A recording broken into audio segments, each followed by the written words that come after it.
Welcome back to BCN news. School games federation of west Godavari ఆధ్వర్యంలో భీమవరంలోని శ్రీ చింతలపాటి బాపిరాజు స్మారకోన్నత పాఠశాలలో champion sports academy నిర్వహణలో అండర్-14, అండర్-17 విభాగాల్లో బాలబాలికలకు rifle shooting selections నిర్వహించారు. ఈ పోటీలో విజేతలు జిల్లా తరపున రాష్ట్ర స్థాయి పోటీలకు ఎంపికైనట్లు సెలక్షన్స్ కు న్యాయ నిర్ణేతగా వ్యవహరించిన కోచ్ సయ్యద్ సుభాన్ తెలియజేశారు. ఈ సందర్భంగా సుభాన్ మాట్లాడుతూ 3 సంవత్సరాల నుండి తాను ఈ స్కూల్ గేమ్స్ కండక్ట్ చేస్తున్నానని, తన దగ్గర శిక్షణ తీసుకుంటున్న విద్యార్థులు గత 5 సంవత్సరాలుగా జాతీయ స్థాయి స్కూల్ గేమ్స్ పోటీల్లో కూడా పాల్గొని మెడల్ సాధిస్తున్నారని తెలియజేశారు. తన దగ్గర శిక్షణ తీసుకుంటున్న సాత్విక్, రిషికేష్, శశి హనుమాన్, లిఖిత్ రామ్లు రైఫిల్ అసోసియేషన్ ఆఫ్ ఆంధ్రప్రదేశ్ నిర్వహించిన పోటీల్లో పాల్గొని అక్టోబర్ నెలలో national rifle association of India నిర్వహించబోతున్న జాతీయ స్థాయి పోటీలకు ఎంపికయ్యారని తెలియజేశారు. ఈ రోజు SCHBRM స్కూల్లో నిర్వహించినటువంటి district level school games rifle shooting కాంపిటీషన్లో సెలక్షన్స్ ఈవెంట్లో ఛాంపియన్ స్పోర్ట్స్ అకాడమీకి చెందిన నా స్టూడెంట్స్ 13 మంది స్టేట్ ఈవెంట్కి సెలెక్ట్ అవ్వడం జరిగింది.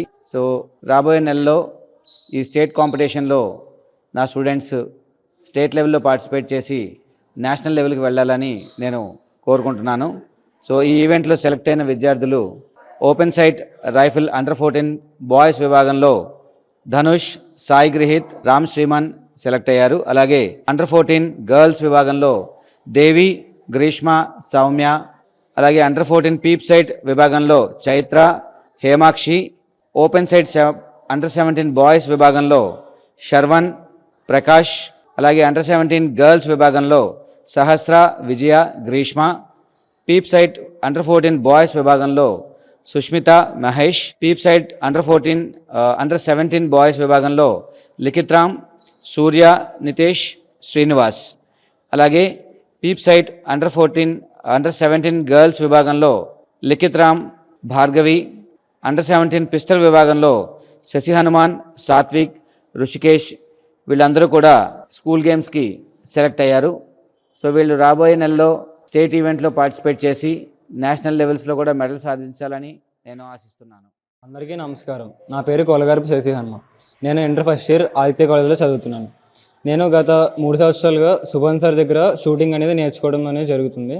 సో జరిగిన డిస్ట్రిక్ట్ సెలక్షన్స్లో స్టేట్ కాంపిటీషన్కి క్వాలిఫై అవ్వడం జరిగింది. ఇంకా నేను గతంలో స్టేట్ కాంపిటీషన్ అనేది ఆడడం జరిగింది. దాంతో అక్టోబర్లో జరగబోయే సౌత్ ఇండియాకి కూడా క్వాలిఫై అవ్వడం జరిగింది. ఇదంతా కూడా మా కోచ్ ఇచ్చే ప్రాక్టీస్ వల్ల. నా పేరు దేవరపు సౌమ్యశ్రీ. నేను 9వ తరగతి చదువుతున్నాను. నేను ఛాంపియన్ స్పోర్ట్స్ అకాడమీలో జాయిన్ అయ్యి 1 year 5 months అయింది. డిస్ట్రిక్ట్ సెలక్షన్స్లో సెలెక్ట్ అయ్యాను. త్వరలో స్టేట్లో ఆడబోతున్నాను. గతంలో నేను స్కూల్ గేమ్స్లో బ్రాంజ్ మెడల్ గెలిచాను. నేషనల్స్లో సెలెక్ట్ అయ్యాను. ఆల్ ఇండియా 22nd ర్యాంక్ వచ్చింది. దీని అంతటికే కారణం మా కోచ్ సుభాన్ సార్. ఈయన మా బ్యాక్ నుంచి పుష్ చేసి ఎంతో కృషి చేసి మమ్మల్ని గైడ్ చేశారు. మా సార్కి నేను కృతజ్ఞతలు తెలియజేస్తున్నాను. వరకిపూడి సెల్ ప్రాజెక్టు విషయంలో మాజీ ఎమ్మెల్యే పిన్నెల్లి రామకృష్ణారెడ్డి టీడీపీపై తీవ్ర విమర్శలు చేశారు. జగన్ ప్రభుత్వం హయాంలోనే ప్రాజెక్టుకు అన్ని అనుమతులు వచ్చాయని, అయితే టీడీపీ దీన్ని తమ ఘనతగా ప్రచారం చేసుకోవడం సిగ్గుచేటని అన్నారు. బ్రహ్మారెడ్డి తనపై అక్రమ కేసులు పెట్టించారని, భవిష్యత్తులో ఇలాంటి చర్యలకు పాల్పడే వారిపై చట్టపరమైన చర్యలు తప్పవని హెచ్చరించారు. ముఖ్యమంత్రి అయిన తర్వాత చాలా వరకు ఫ్యాక్షన్ తగ్గిస్తూ వచ్చిన పరిస్థితి. ఆనాడు ఫ్యాక్షన్ రాజకీయాలకు సంబంధం ఉందని ముఖ్యమంత్రి హోదాలో ఈ బ్రహ్మారెడ్డినే చంద్రబాబు నాయుడు పార్టీ సస్పెండ్ చేసిన పరిస్థితి. దానికి ఎవరు బాధ్యత అంటున్నా? అలాంటి పరిస్థితులన్నీ కూడా ఫ్యాక్షన్ జరగకుండా ఓ పక్క తగ్గిస్తూ 2009 మొదటిసారి నేను శాసనసభ్యుడు అయిన దగ్గర నుంచి నేను వరుసగా 4 సార్లు కూడా ప్రజల యొక్క అభిమానంతో శాసనసభకు ఎన్నికైతే ఎక్కడా కూడా నేను ఫ్యాక్షన్ కూడా ప్రోత్సహించిన పరిస్థితి లేదు. ఇదే బ్రహ్మారెడ్డి 2009లో నా మీద పోటీ చేసి ఓడిపోయిన తర్వాత ఈ నియోజకవర్గానికి దూరంగా వెళ్ళిపోయిన పరిస్థితి. ఒక దశాబ్ద కాలం, దాదాపు 10-12 సంవత్సరాలు నియోజకవర్గానికి దూరంగా ఉండి ఎక్కడా కూడా గొడవలు లేకుండా వీలైనంత వరకు సర్దుబాటు చేసుకుంటూ వచ్చిన పరిస్థితిని. కానీ నీకు అవకాశం ఇచ్చారు 2024. కానీ ఈ రకమైన కుట్రతోటి రాజకీయం, గ్రామాల్లో ఆధిపత్య కోరుతో గొడవలు జరిగి అక్కడ ఏదైనా గొడవల్లో ఎవరు చనిపోతే మాకేం సంబంధం ఉంది? గతంలో ఈ సంస్కృతి ఎవరైనా ఉందా అని నేను అడుగుతాను. ఇలాంటి పరిస్థితులు ఎప్పుడైనా చేశారా అని అడుగుతాను. నిజంగా ఎవరైనా తప్పు చేసి ఉంటే వాళ్ళ మీద చర్యలు తీసుకోవచ్చు, కేసులు పెట్టవచ్చు. కానీ ఏం చేయకుండా ఈ బ్రహ్మారెడ్డి అనే వ్యక్తి అతని నైజము హింసను ప్రోత్సహించగలరు.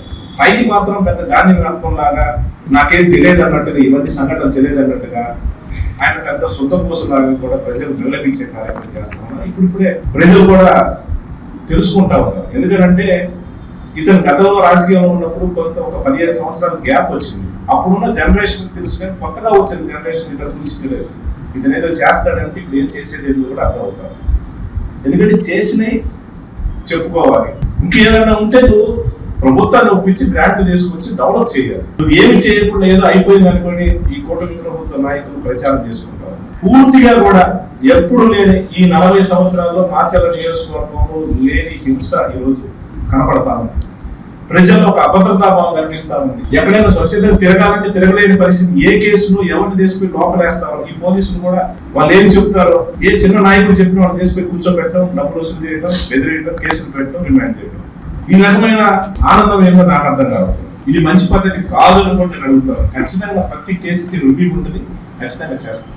ఈ అధికారులు కూడా నేను చెప్తా ఉన్నాను, ఖచ్చితంగా ఏవైతే కేసులు పెట్టారో, ఏదైతే నియోజకవర్గంలో ప్రజలు ఇబ్బంది పెడతా ఉన్నారో, దానికి ఎవరైతే కారణమో బ్రహ్మారెడ్డి దగ్గర నుంచి దానికి ప్రత్యక్ష పరోక్ష సంబంధం తెలుగుదేశం నాయకుల దగ్గర నుంచి కింద స్థాయి నుంచి పై స్థాయి అధికారుల దాకా ఎవరి ప్రమేయం ఉన్నా ఖచ్చితంగా జగన్మోహన్ రెడ్డి ఖచ్చితంగా ఏమన్నా జగన్మోహన్ రెడ్డి అధికారంలోకి వస్తాడు. వచ్చిన తర్వాత ప్రతి కేసు మీద, ప్రతి సంఘటన మీద చట్టపరంగా రివ్యూ చేస్తాం. ఖచ్చితంగా వాళ్ళ దగ్గర చర్యలు, ఎంత పెద్ద నాయకులైనా ఎంత పెద్ద ఆఫీసర్లైనా కూడా చట్టబద్ధంగా కూడా ఖచ్చితంగా దాని మీద ఎంక్వైరీ చేసి రివ్యూ చేసి చర్యలు ఉంటాయని కూడా సందర్భంగా తెలియజేస్తాం. కలియుగ ప్రత్యక్ష దైవం తిరుమల శ్రీ వెంకటేశ్వర స్వామి వారిని పలువురు సినీ రాజకీయ ప్రముఖులు దర్శించుకున్నారు. వీఐపీ విరామ సమయంలో మంత్రి వాసంశెట్టి సుభాష్, మాజీ మంత్రి రోజా, సినీ నటులు జ్యోతి, రవలి, దర్శకుడు చందు మొండేటి వేరువేరుగా స్వామివారి సేవలో పాల్గొని మొక్కులు చెల్లించుకున్నారు. దర్శనానంతరం వీరికి రంగనాయకుల మండపంలో వేద పండితులు వేద ఆశీర్వచనం అందించగా ఆలయ అధికారులు స్వామివారి తీర్థ ప్రసాదాలు అందజేసి పట్టు వస్త్రంతో సత్కరించారు.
రావడం, స్వామిని దర్శించుకోవడం. కార్తికేయ 2 కూడా ఇక్కడే ఓపెనింగ్ అయింది. అయిపోయిన తర్వాత అత్యద్భుతమైన విజయం తర్వాత కూడా మళ్ళీ మేము ఇక్కడికే వచ్చామన్నమాట.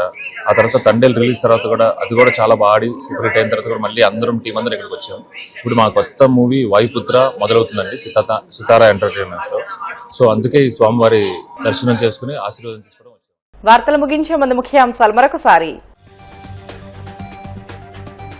గత వైసీపీ ప్రభుత్వం సాగునీటి రంగాన్ని విధ్వంసం చేసిందన్న మంత్రి నిమ్మల.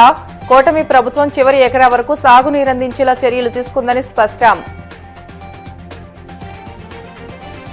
రాష్ట్రంలో కుల మతాల మధ్య చిచ్చు పెట్టేందుకు వైసీపీ కుట్ర పన్నుతుందన్న మంత్రి కొల్లు రవీంద్ర. దేవాలయ భూములు కబ్జా చేశారంటూ పేర్ని నానిపై తీవ్ర ఆరోపణలు. మెగా డిఎస్సీ పేరుతో రాష్ట్రంలో ఉన్న ఉద్యోగార్థులను కూటమి ప్రభుత్వం నిలువునా మోసం చేసింది. విమర్శలు గుప్పించిన వైసీపీ ఎమ్మెల్సీ చంద్రశేఖర్ రెడ్డి.